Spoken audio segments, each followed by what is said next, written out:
안녕하세요. 금년사건 파일 디바달리아입니다.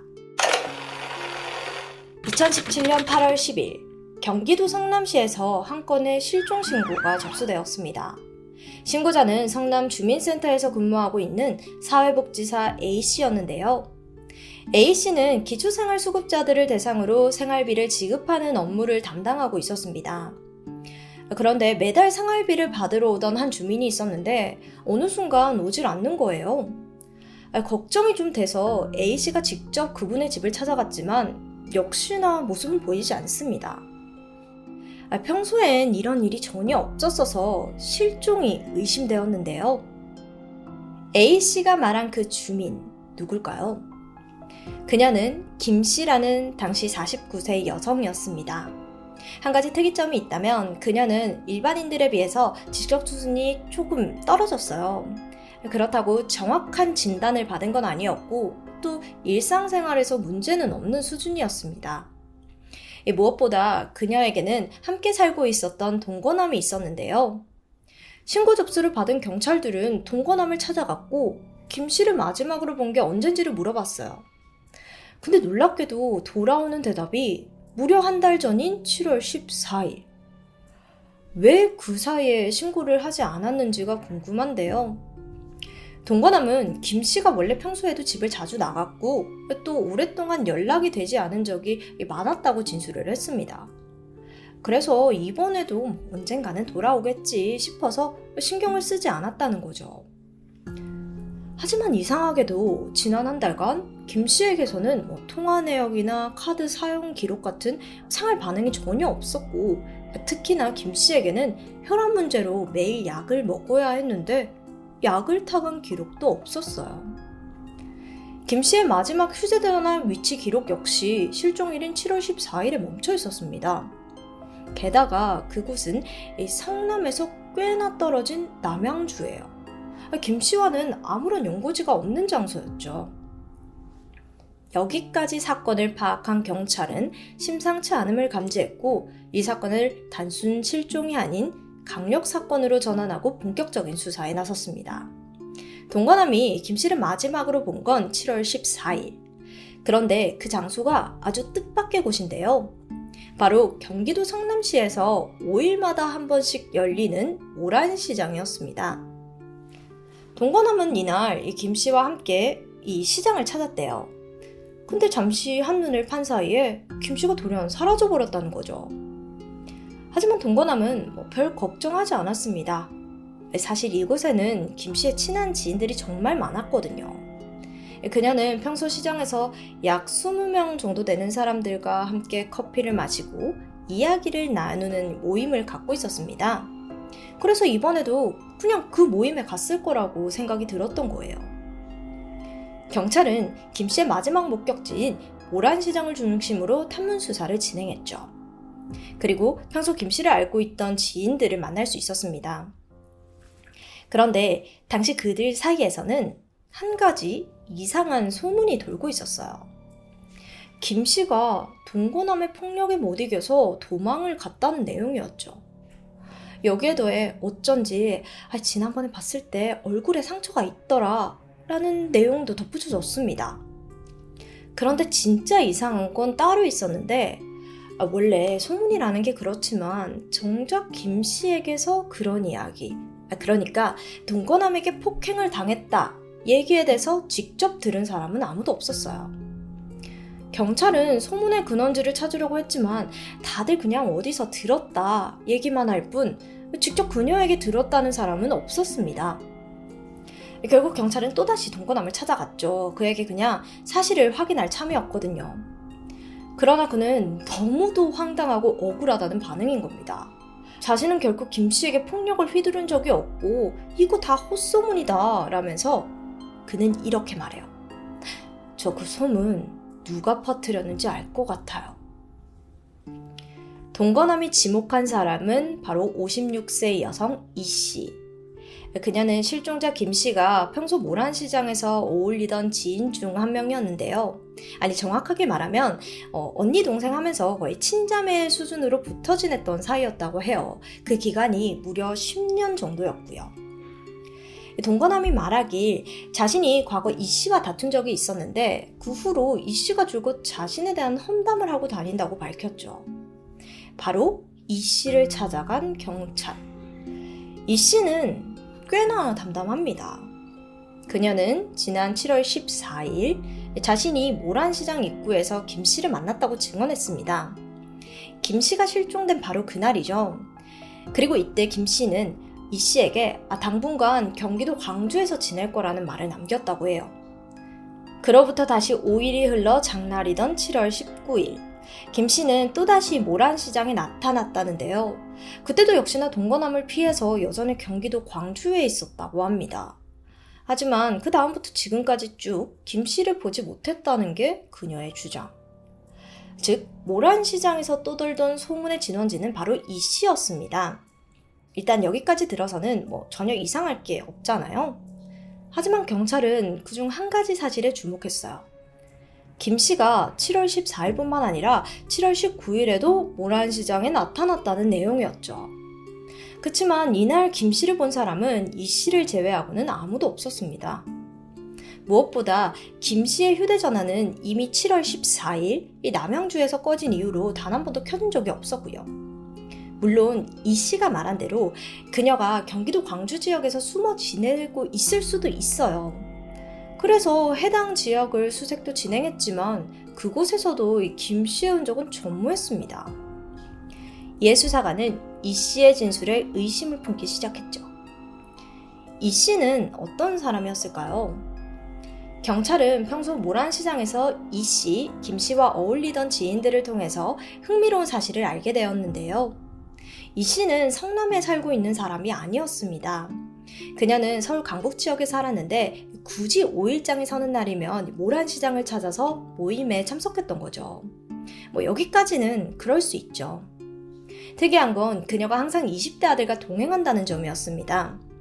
아들은 딱히 직업도 없었고 그는 어머니를 위해서 렌터카를 빌려서 성남까지 직접 어머니를 데려다 주었다고 해요. 빠지지 않고 매번이요. 그 정성이 정말 대단한데요. 한편 이 씨의 남편은 강원도 철원 지역에서 홀로 지내면서 농사를 짓고 있었습니다.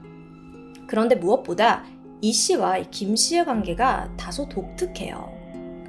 주위 사람들은 이 둘이 동등한 관계가 아니라 마치 주인과 하녀 같은 느낌이 들었다고 입을 모았습니다.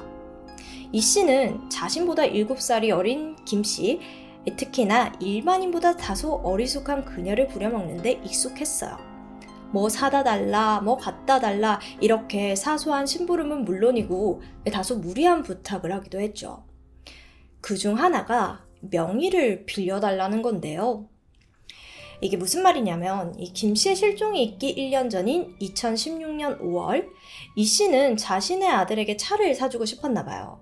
그런데 정작 본인 앞으로는 빚이 많으니까 이 김 씨의 명의로 대출을 받아서 차를 사고 싶다는 겁니다. 말도 안 되죠. 이에 김 씨가 거절하면서 둘 사이가 다소 어색해진 사건이 있었습니다. 그로부터 한 달 후인 2016년 6월에도 이런 일이 있었는데요. 이번 건은 좀 더 심각해요. 이 씨가 김 씨의 집에 무단으로 침입해서 저금통과 옷 그리고 생활용품을 훔쳐서 나온 거죠. 이 일을 알게 된 김 씨의 동거남이 절도죄로 이 씨를 신고했고 결국 그녀는 입건되어서 100만 원의 벌금을 물게 되었습니다. 이게 확실히 정상적인 관계는 아니죠. 그리고 결정적으로 김 씨의 동거남과 이 씨의 관계가 안 좋아진 사건이 있었는데 어느 날 집에 돌아온 김 씨가 동거남에게 고민을 털어놨는데 그 내용이 참 가관이에요. 이 씨 언니가 나한테 남자와 성관계를 강요했다라는 겁니다. 이 황당한 이야기에 당연히 동거남은 이 씨를 찾아가서 항의했죠. 이게 무슨 말이냐 하면서요. 그 후로 둘 사이는 완전히 틀어지게 되었습니다. 자, 그럼 이제는 이 씨의 입장을 한번 들어볼게요. 먼저 그녀는 절도에 대해서는 나 억울하다 이렇게 피력했는데요. 집에는 내가 침입한 게 아니라 김 씨가 집에 있는 물건을 가져다 달라고 해서 난 그저 심부름을 한 것뿐이다 이렇게 말해요. 하지만 그녀가 입건된 걸로 봐서는 이건 이 씨의 일반적인 주장일 확률이 높아요. 또한 성관계 강요에 대해서 이 씨는 금시초문이라면서 잡아댔는데요. 다만 자기와 김 씨는 가끔 함께 강원도에 있는 자신의 남편 집에 놀러 간 적이 있는데, 이 씨의 남편 집이요. 이때 셋이 함께 밥도 먹고 술도 먹고 잠도 한 공간에서 잤다고 해요. 그 과정에서 김 씨가 뭔가 오해를 한 것 같다라면서 딱 잡아댔습니다. 그래도 어딘가 석연치 않은데요. 우선 현재 김 씨의 행방을 파악하는 것이 가장 중요했어요. 그래서 경찰은 7월 14일, 그러니까 김 씨가 실종된 날 이 씨의 행적을 확인해 봤죠. 낮 12시 30분, 이 씨는 아들과 함께 렌터카를 타고 모란시장에 도착을 했고, 그로부터 약 2시간 뒤인 오후 2시 30분, 이번에도 강원도 철원에서 이 씨의 휴대전화 신호가 확인이 되었습니다. 아무래도 남편을 만나러 간 듯 보였는데요. 경찰은 혹시나 하는 마음에 이들의 이동 경로를 지도로 그려봤죠. 우연의 일치일까요? 그 동선에는 정확히 남양주가 걸쳐져 있었습니다. 김 씨의 휴대전화가 꺼진 바로 그 장소요. 이에 경찰은 이날 운전대를 잡았던 이 씨의 아들을 소환했습니다. 그리고 7월 14일에 너 어디서 뭐 했냐 이렇게 물어보니까 수상한 반응이 나와요.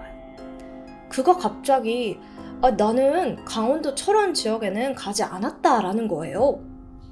이 진술을 들은 경찰은 철원으로 가는 길 혹은 철원에서 무슨 일이 벌어지는 게 틀림이 없다라고 생각했습니다. 경찰은 우선 이 씨의 남편이 살고 있는 철원 시골집을 대상으로 압수수색을 진행해요. 하지만 아직 확실한 증거가 없는 상황에서 경찰에게 주어진 시간은 단 24시간뿐. 이 사이에 증거를 확보해야 합니다. 의외로 이 씨의 남편은 수사에 꽤나 협조적인 자세였습니다.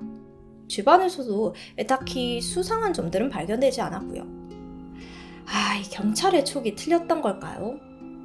그렇게 수색이 막바지에 이를 무렵 돌연 이 씨의 남편이 잠시 화장실에 다녀오겠다고 한 뒤로 돌아오지 않는 거예요. 이상하게 여긴 경찰이 그를 찾으러 돌아다녔고, 그 결과 집에서 얼마 떨어지지 않은 헛간에서 이 씨의 남편이 발견되었는데, 놀랍게도 그곳에서 스스로 목을 맨 채 숨진 상태였습니다. 갑작스러운 이 씨 남편의 죽음. 이로써 수사의 화살은 남은 이 씨와 그녀의 아들에게 향했죠. 그럼에도 둘은 연신 김 씨의 실종은 모르는 일이라면서 막 잡았대요. 하지만 둘을 분리해서 따로따로 조사에 들어가자 상황이 바뀌었습니다. 각각 엄마와 아들에게 아들이 다 불었다, 엄마가 다 불었다 이렇게 말하자 그제서야 자백이 나오기 시작하는 거죠. 그렇게 드러난 사건의 전말은 이러했습니다. 이 씨 모자는 사건 일주일 전부터 김 씨의 살해를 공모했어요. 그리고 문제의 7월 14일 둘은 모란시장 앞에서 김 씨가 나타나길 기다렸죠. 잠시 후 김 씨를 맞닥뜨린 이 씨는 할 이야기가 있다면서 그녀를 렌터카 안으로 유인했고 그곳에서 평소 둘이 즐겨 마시던 믹스커피 한 잔을 건네줬습니다. 이 커피 안에는 수면제가 무려 20알이나 녹아 있었죠. 그것은 평소 이 씨가 지병으로 처방받아온 약이었는데 그중 수면제 약만 따로 골라내서 모아뒀던 겁니다. 김 씨는 커피를 마시고 얼마 뒤 정신을 잃었고 그녀를 태운 차는 곧장 철원으로 향했어요. 그 사이 이 모자는 남양주에서 김 씨의 휴대전화를 껐고 약 2시간 뒤 철원에 도착했을 때도 여전히 김 씨는 수면제에 취해 있었습니다. 이때 아들이 김 씨를 등에 업고 집에서 약 1km 정도 떨어진 밭으로 갔어요.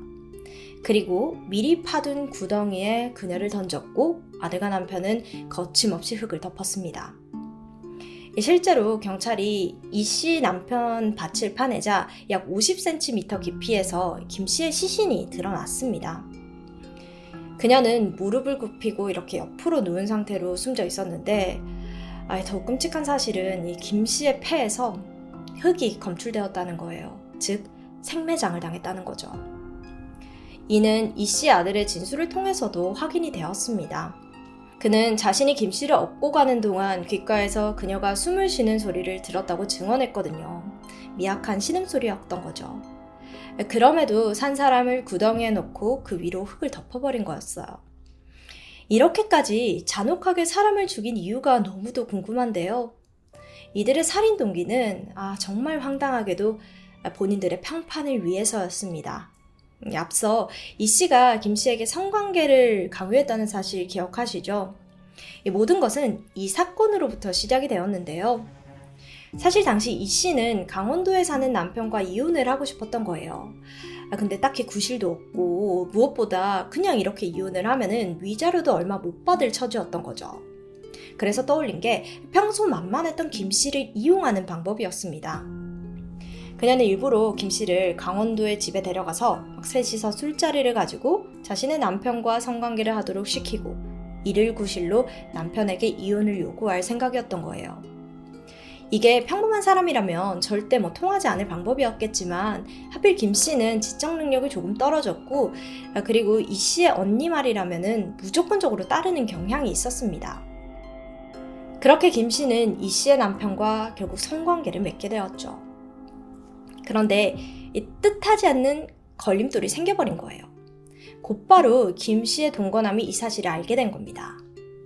근데 이 김 씨가 진짜 두려운 거는 경찰의 신고가 아니었어요.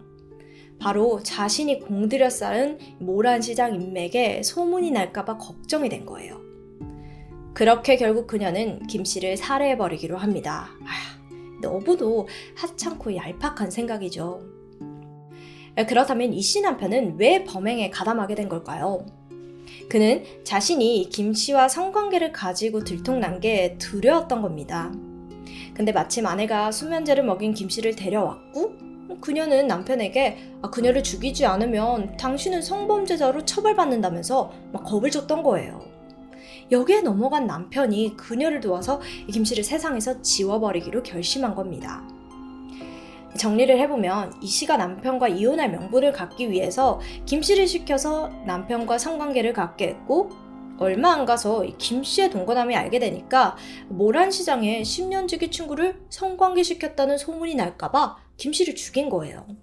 그리고 남편에게는 너도 성폭행범으로 몰리기 싫으면 너도 지금 죽여!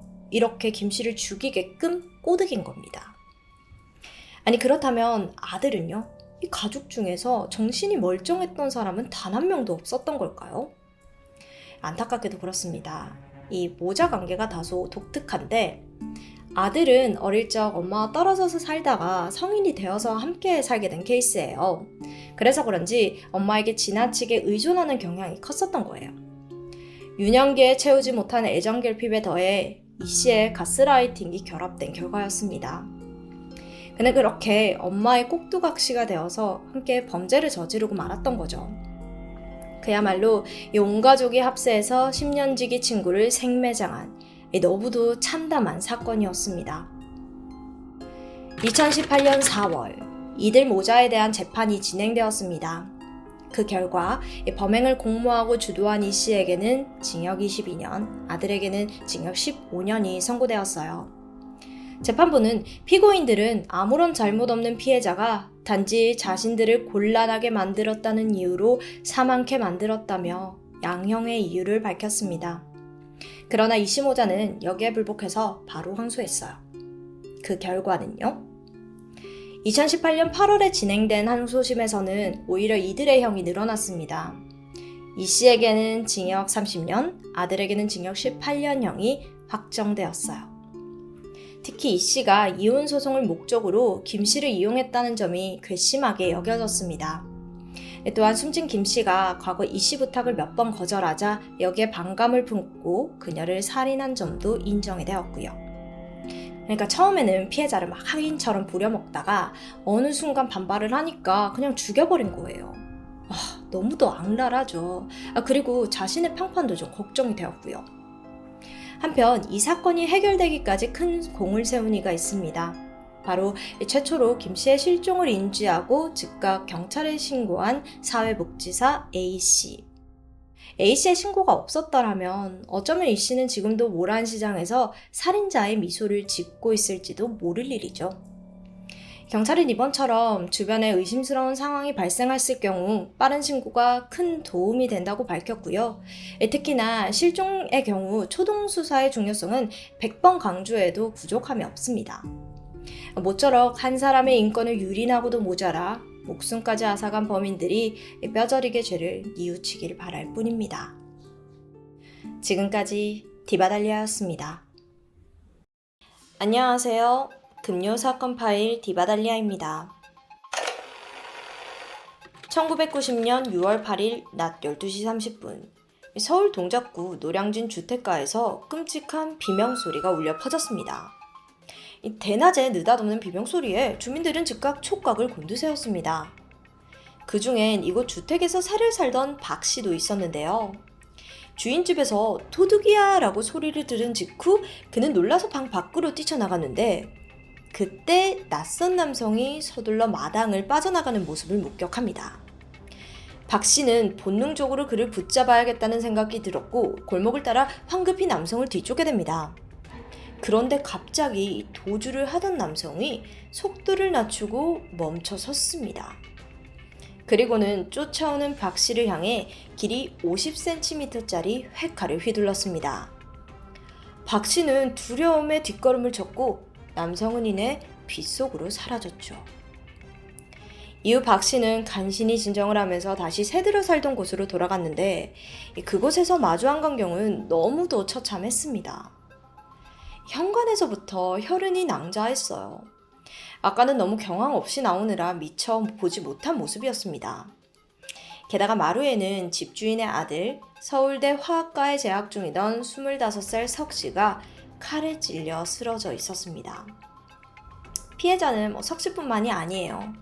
아내는 집주인이자 52살의 여성 이 씨, 그리고 그녀의 동료인 61살의 여성 김 씨가 피를 흘리고 있었습니다. 이들 모두 칼에 찔려 심각한 부상을 입은 상태였고요. 신고를 받고 출동한 경찰 역시 입을 다물지 못하고 현장을 살폈습니다. 특히나 집주인 이 씨의 상태는 참혹했는데 그야말로 난사를 당한 채 현장에서 즉사한 상태였고 또 함께 있던 동료 김 씨는 급소 부위를 7차례나 찔려 중태에 빠졌습니다. 그리고 이 씨 아들 석 씨의 경우 머리와 왼쪽 동맥을 찔리는 치명적인 상처를 입었고요. 수사를 시작한 경찰은 가장 먼저 금품을 노린 강도의 소행이라고 생각을 했습니다. 근데 이상하게도 훔쳐간 물건이 전혀 없어요. 그리고 이게 단순 강도라기에는 피해자들의 상태도 심상치 않았고요. 보니까 3명의 피해자들 모두 정확히 급소를 공격당한 상태였습니다. 특히 사망한 이 씨의 경우 오버킬의 형태도 나타났는데요. 이러면 원한에 의한 살인이 의심되겠죠. 이 사망한 피해자를 제외하고 나머지 둘은 중태에 빠진 상황이라 범인에 대해 증언은 불가능했습니다.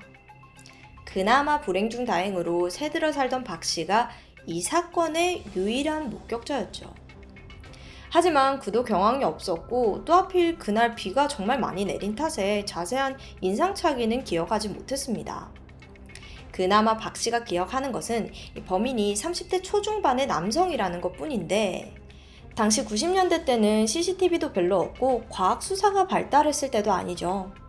따라서 목격자의 진술이 가장 중요하지만 당시로서는 박 씨의 진술로 범인을 추정하기에는 턱없이 부족한 정보였습니다. 한편 경찰은 혹시 피해자 이 씨 주변에 원한을 가질 만한 사람이 있는지 찾아보았습니다.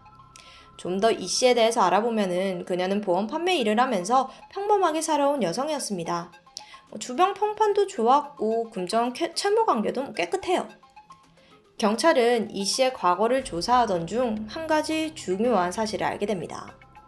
숨진 이 씨에게는 아들 외에 딸이 하나 더 있다는 사실. 그런데 이 4년 전인 1986년 당시 고등학생이었던 딸 A양이 성폭행이라는 끔찍한 일을 당했습니다. 이때 가족들은 범인을 정확히 특정하면서 가해자를 고소한 뒤 재판에 넘겼던 사건이 있었던 거예요. 여러분, 지금이야 이 성범죄의 경우에 피해자의 의사와 상관없이 무조건 범인은 처벌을 받게 되어 있습니다. 하지만 과거만 해도 우리나라에서는 성범죄가 친고죄에 해당했습니다. 그러니까 피해자가 직접 고소를 해야지만 수사가 진행되고 처벌을 받게 된다는 뜻이에요. 당시 피해자 가족들은 범인을 절대 용서할 수 없다라는 의사를 분명하게 밝혔고, 그래서 그는 징역형을 살게 되었습니다. 근데 경찰이 여기까지 알아낸 건 수사 시작의 보름 만의 일이었습니다. 좀 늦었죠. 원한 관계를 파악할 수 있는 가장 중요한 사건인데, 근데 이걸 수사관이 좀 더 일찍 알아차리지 못한 이유가 있습니다. 이 당시는 1990년대라서 지금과는 달리 오히려 성범죄를 당한 피해자들이 숨죽여 살던 분위기였기 때문이죠. 이 씨가 사망한 이후에도 그녀의 딸 A양과 오빠 석 씨까지도 과거 성폭행건에 대해서는 적극적으로 진술하지 못했던 정황입니다. 관련성이 없다고 생각했을 수도 있고요. 어쨌든 경찰은 이 성폭행 범인의 신원을 찾아냈습니다. 그는 바로 30살이었던 범인 박형택. 확인해보니 이미 2년 전인 1988년에 출소한 상태였습니다. 경찰은 당시 그와 함께 수감 생활을 했던 출소자들을 수소문했고, 이들과 접선을 해서 정보를 얻던 중 소름 끼치는 사실을 알게 되는데요. 박형택이 교도소에 있을 때부터 내가 나가면 복수를 하겠다며 이를 갈았다는 부분이었죠. 여기까지 알아낸 경찰은 노량진 주택살인사건의 유력한 용의자로 박형택을 특정했고, 그를 신속히 추적하기 시작합니다. 그리고 사건 발생 16일 만인 6월 24일 오전 10시, 경찰은 부천에 있는 한 독서실을 급습했습니다. 그리고 끈질긴 격투 끝에 이곳에 숨어있던 박형택을 검거하는 데 성공합니다. 참고로 검거 당시 박형택은 붙잡히지 않으려고 극심하게 저항을 했다고 알려져 있습니다. 자신의 성범죄를 고소했다는 이유로 이번엔 보복 살인까지 저지른 범인 박형택. 이게 어디서부터 잘못 꼬인 건지 그 사건의 전말을 한번 알아볼까요? 우선 그가 피해자 A양을 알게 된 것은 26살이던 1986년입니다. 이미 그때도 강간전과 산범이에요. 9월 24일 그는 고등학생이었던 A양을 길거리에서 우연히 마주쳤는데, 애초에 두 사람은 전혀 알던 사이가 아니에요. 그런데도 불구하고 그가 어떻게 A양을 꿰어냈는지는 자세히 알려져 있지 않습니다. 어쨌든 그녀를 부천시 역곡동에 위치한 야산으로 끌고 갔고, 그곳에서 몹쓸 짓을 저지르고 마는데요.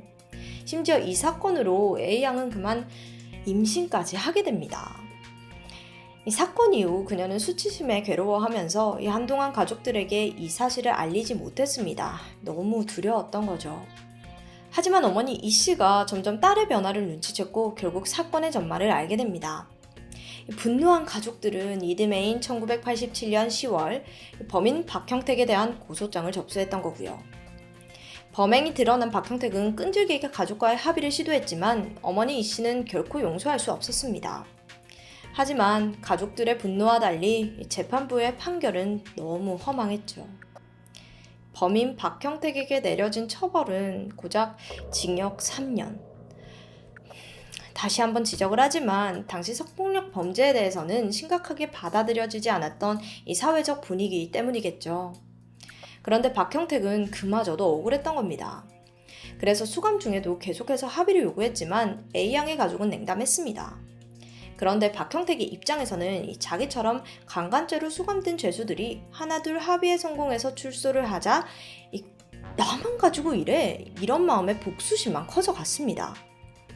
본인의 범죄를 저질러 놓고 되려 피해자와 피해자 가족들만 탓하는 정말 한심한 꼬라지죠. 쓰레기 중에 정말 상쓰레기예요.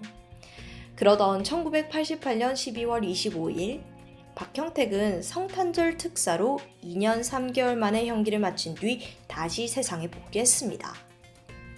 출소 소식을 들은 가족들은 박형택의 보복이 두려워졌습니다. 그리고 동시에 딸이 그런 몹쓸 짓을 당한 게 동네에 소문이라도 날까봐 걱정이 되었습니다. 그래서 원래 살던 안양에서 이사해 서울 독산동을 거쳐 이 살인사건이 발생한 노량진까지 2차례 동네를 옮겼는데요. 안타깝게도 이들의 우려는 결국 현실이 되고 말았던 겁니다. 아니 근데 박형택은 도대체 어떻게 집 주소를 알아냈던 걸까요? 여러 번 이사까지 했잖아요. 알고 보니 박형택은 출소 직후 A양이 다녔던 고등학교를 찾아갔고 그곳에서 주소지를 알아냈다고 합니다. 이후 인근 동사무소에서 주소지를 토대로 A양의 주민등록을 확인했는데 거기서 가족들이 그동안 이사한 사실까지 낱낱이 알게 되었던 겁니다. 와, 지금 같으면 이거 정말 말도 안 되는 일이잖아요. 근데 과거에는 개인정보에 대한 보안의식이 강조되지 않았던 시절이어서 이게 가능했던 일이었겠죠. 그 후 박형택은 치밀하게 움직였습니다. 1990년 3월 말과 4월 초 이 두 차례를 거쳐 A양이 사는 집을 미리 답사까지 해요. 그리고 사건 당일인 1990년 6월 8일 미리 준비한 긴 회칼을 품에 넣고 그녀의 집을 찾아갑니다. 때마침 대문까지 열려 있어서 쉽게 침입할 수 있었고요. 90년대 때는 집집마다 대문을 활짝 열어놓고 사는 것이 흔한 일이었다고 해요. 사실 집주인 입장에서는 당시 집안에 건장한 아들도 있었고 또 새들어 살던 청년도 있었기에 별다른 두려움 없이 문을 열어둔 채 동료와 담소를 나누고 있던 중이었습니다. 박형택은 거침없이 문을 열고 집 안으로 들어왔습니다. 그리고 이 씨와 눈이 마주친 그때 그녀에게 회칼을 휘둘렀습니다. 공격 직후 옆에서 비명을 지르던 동료 김 씨까지 칼로 찔렀고 잠시 후 비명을 듣고 아들 석 씨가 방에서 나오자 그에게도 공격을 시도합니다. 정말 무자비한 칼부림이었죠. 그나마 불행 중 다행으로 당시 A양은 집에 없었습니다.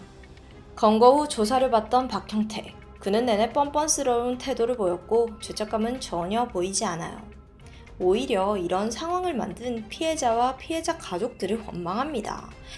더구나 더 황당한 사실이 있는데 박형택은 이 출소 후 범행 전까지 약 1년의 기간 동안 온갖 일을 하면서 목돈을 마련했습니다.